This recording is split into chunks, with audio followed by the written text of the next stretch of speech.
मंच पर बैठे हुए सभी महानुभाव, भाइयों और बहनों, ये ताली क्यों बज रही है मैं समझ रहा हूं।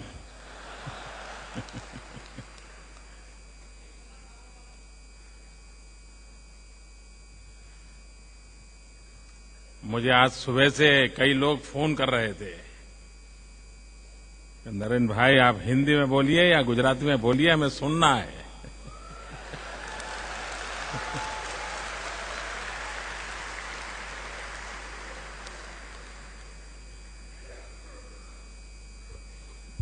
और आखिरकार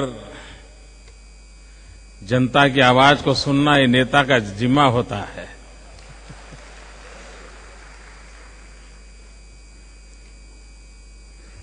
मित्रों, आज ये 5वीं समिट का समापन का अवसर है।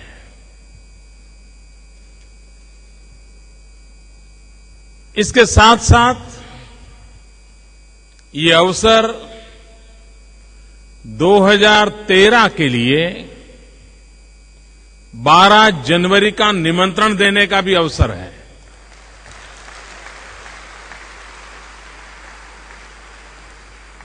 तो मैं कुछ कहने से पहले please note down 12th and 13th January 2013 dedicated to Mahatma मंदिर।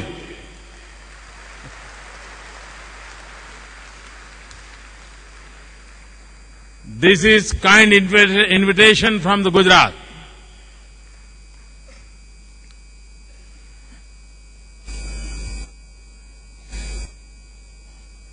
2003 में जब इस समिट का प्रारंभ किया था,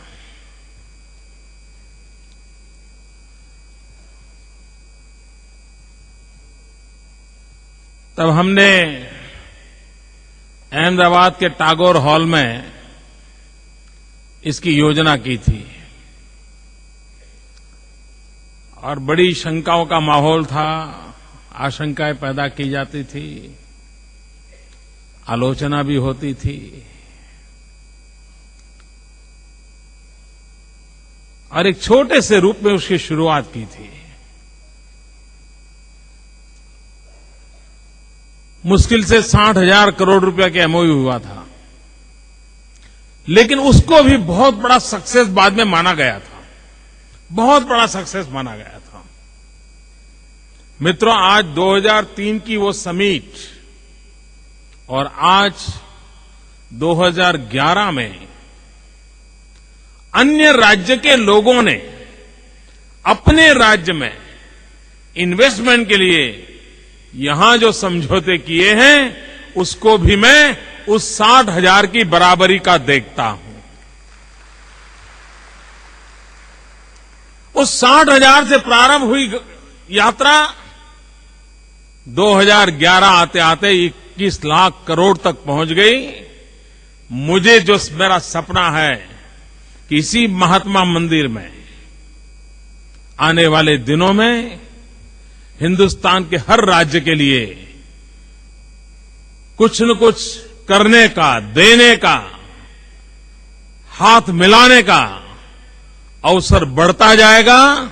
और ये सच्चे अर्थ में महात्मा मंदिर, महात्मा जी ने जिंदा रहते हुए हमें स्वराज्य दिया था, महात्मा मंदिर हिंदुस्तान को सशक्त बनाएगा, शक्तिशाली बनाएगा, आर्थिक रूप से संपन्न बनाने का एक मंदिर बनेगा, ये मेरा पूरा विश्वास है। मैंने अगर 2010 में किसी को कहा होता कि हम ऐसा महात्मा मंदिर में इस प्रकार का काम करने जा रहे हैं, तो शायद इस महात्मा मंदिर के जन्म से पहले ही मुझे नोच लिया गया होता कि ये क्या मोदी मूर्ख बनाता है, ये कोई संभव है क्या? ये सब मोदी लोगों को दिन में तारे दिखाता है। और इसलिए मैं मौन रहा था, लेकिन मन में सपना तय था कि इस बार वाइब्रेंट समिट में महात्मा मंदिर में करूंगा। और भाइयों बहनों, आप जानते हैं, आपके घर के अंदर बाथरूम का एक टाइल्स बदलना हो, बीबी ने आपको 25 बार कहा हो, आपने कड़िया नाका पर जाकर के 10 लोगों को बात कही हो, आपको टाइल बदलते बदलते 2 साल लग जाते हैं। ये जीवन की सच्चाई है। और आज भाइयों बहनों 182 दिन में इतने बड़े सभागृह के अंदर आप गुजरात की शान शौकत बढ़ाने का अवसर में हिस्सा ले रहे हैं।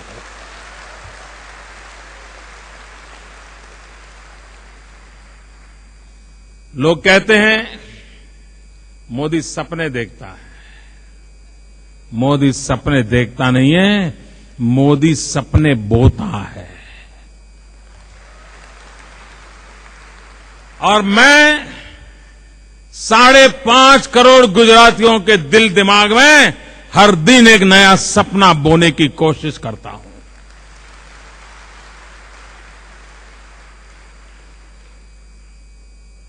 अगर वो मेरे गुजरात के 5.5 करोड़ नागरिक के 5.5 करोड़ सपने साकार हो जाएं, तो मुझे दुनिया में किसी चीज की जरूरत नहीं पड़ेगी।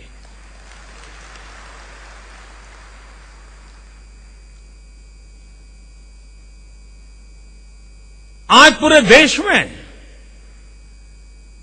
Vibrant Gujarat global investor summit, उसकी सक्सेस के विषय में कोई सवाल नहीं उठाता है। आज जो चर्चा हो रही है, वो चर्चा हमारा सीना, हमारा माथा गर्व से ऊंचा कराने वाली चर्चा क्या होती है?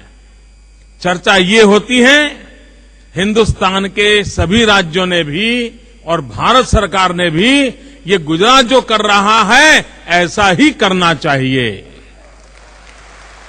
ये मैं नहीं कर रहा हूं, ये मैं सुनता हूं, ये मैं पढ़ता हूं। मित्रों, इससे बड़ी सफलता क्या होती है? कुछ लोग कितने एमओयू हुए, इसमें से कितने ड्रॉप हो गए, उसी में डूबे रहते हैं।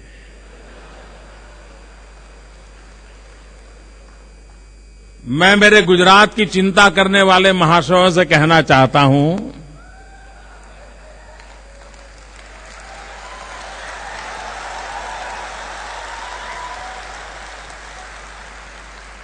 ये एमओयू ड्रॉप करने वाली चीजों के पीछे अपना समय खपाने के बजाय अगर आज से 15 साल पहले स्कूल जाने वाले बच्चे कितने ड्रॉप हो गए उसकी चिंता की होती, तो आज मुझे परिश्रम न करना पड़ता। आज मुझे इतनी मेहनत नहीं करनी पड़ती।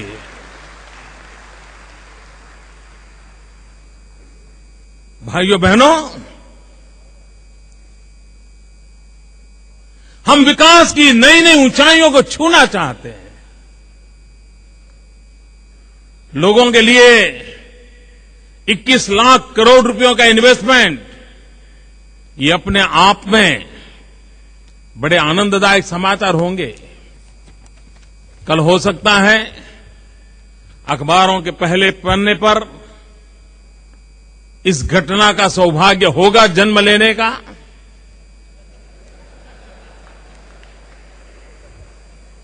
मित्रों, मैं 2011 की समिट में जो विशेषताएं हैं, जैसे पहले हम समिट करते थे तो शमियाने में करते थे, पंडाल बनाते करते थे, आज इतने बड़े भव्य भवन में कर रहे हैं। उसी प्रकार से 2011 की समिट की एक बड़ी महत्वपूर्ण विशेषता है, और विशेषता ये है कि इस पूरी समिट को मीडिया ने पॉजिटिव रूप से पब्लिश किया है, पूरी समिट को।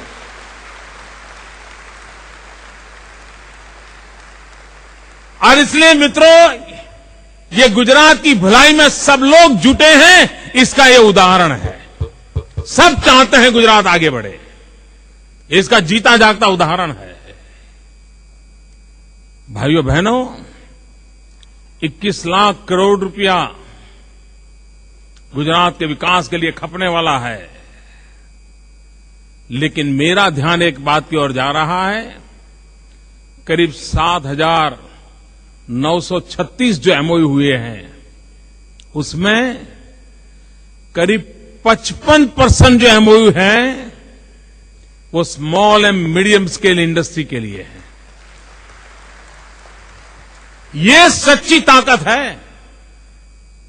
उसी प्रकार से जो इसके पूर्व किसी भी समिट में इतना प्रभावी ढंग से नहीं हुआ, एक प्रकार से ये समिट पूरी तरह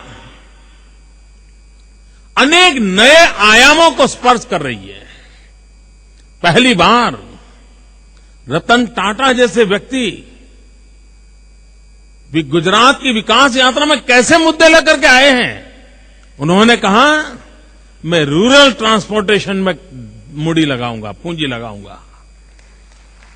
मैं तो रतन जी बोल रहे थे, बहुत कम लोगों को समझ आया था, लेकिन मैं जानता हूं ये रूरल ट्रांसपोर्टेशन सिस्टम में जिस प्रकार का उनका सपना है, ये अगर हम पूरा कर देंगे तो मित्रों, गुजरात के गांव की रौनक बदल जाएगी, गुजरात की जिंदगी बदल जाएगी।